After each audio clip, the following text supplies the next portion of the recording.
noise. An alpha male is an individual, a man, who provides for a woman, mind, body, and soul. Doesn't matter what you got on, as long as you got clothes on. Making sure you eat every day. Out, you got a smile on your face. Making sure when you come home, when you come to your dorm, when you come to class, you got a positive, like when a woman thinks of you, she thinks of it's like, oh my gosh, he's so amazing. At least you're the comfort zone. An alpha male. When you say, baby, you know what, you gotta put something else on. That's not cute. That's what an alpha male does. An alpha male is a reflection of God. He makes sure that your beauty is reflected in the highest form possible. An alpha male. He's the one that sits here and says, you know what, you got potential to be a queen, so let me show you how to rock your crown right.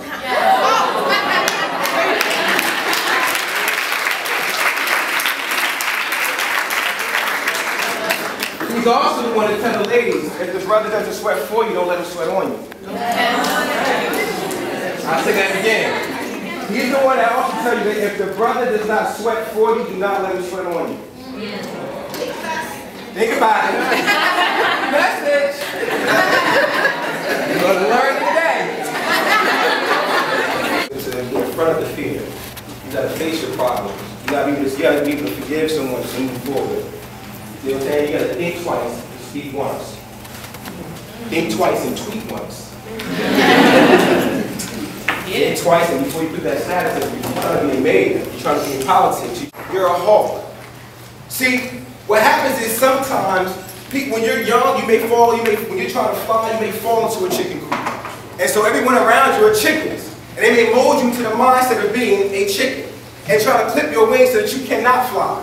But at one particular time in your life, there will be a hawk that will come down and whisper to you saying, hey, listen, you don't belong down here. You don't belong down here.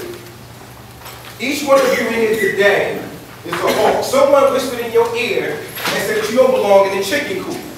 Because if you was to belong in the chicken coop, you would be back at home, not taking a class for college. Do you agree? Yes. How many of you are the first in your family to go off to college? Interesting. How many of you in a single parent family, household? Interesting. But see, at the end of the day, they said that the statistics show that you're not supposed to make it. You're not supposed to fly. I hope y'all tweeting this out, y'all taking some notes. Your location is not your destination. When you're a pioneer, that means you're the first. That means that someone has not done it before you. That means that you have to endure more pain, more struggle, more pitfalls than anybody else because no one else has done so. So if you're the first in your family to go to college, sometimes having a conversation with them after your first year in college, they may not be able to comprehend that because they never had that experience. You guys dig what I'm saying? Yeah. How many people in your family has gotten to the EOF program? One. A few of y'all. When I was growing up, let me give you a good example. When I was growing up, I had the opportunity of understanding what it meant to be in a phenomenal, a healthy household, as they would say. You know, I had my mother and father. I would come home from school. My dad would high-five me, give me kisses on the cheek, hug me, you know, say, how's your homework going on? Let me check your homework. We'll watch cartoons together. Saturdays, I would get up with him and go up with him to work, and he worked in West New York. His name is Rahfeal. When my father was younger, he had a friend that's from the Dominican Republic. His name is Rahfeal. He said that if I have my first son would be named after you. His first son, which was me, Rahfeal Gordon. Rahfeal in the spiritual term also means to bring change or to make things in order that is out of order. Meaning that not to make things new, but put things back in order. So I put my life in order to help individuals like you put yours in order if it's out of order. Apply for other schools. Say, you know what school do I need to be at? You know, it's going to come to, whatever application comes in, I can get in. I'm going to get in.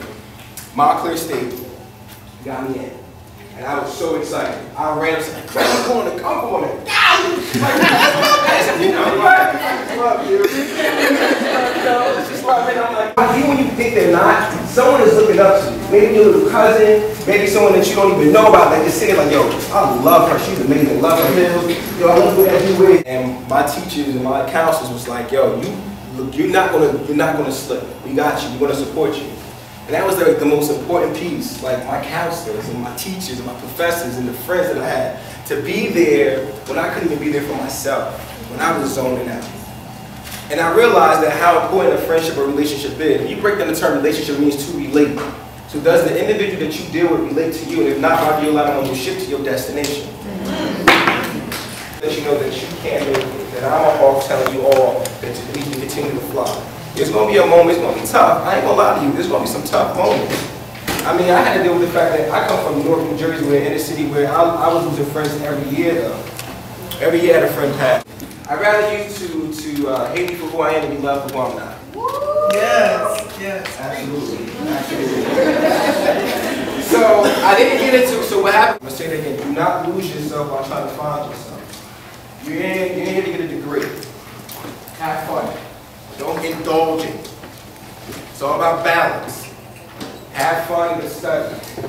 Keep your swag sharp. I'm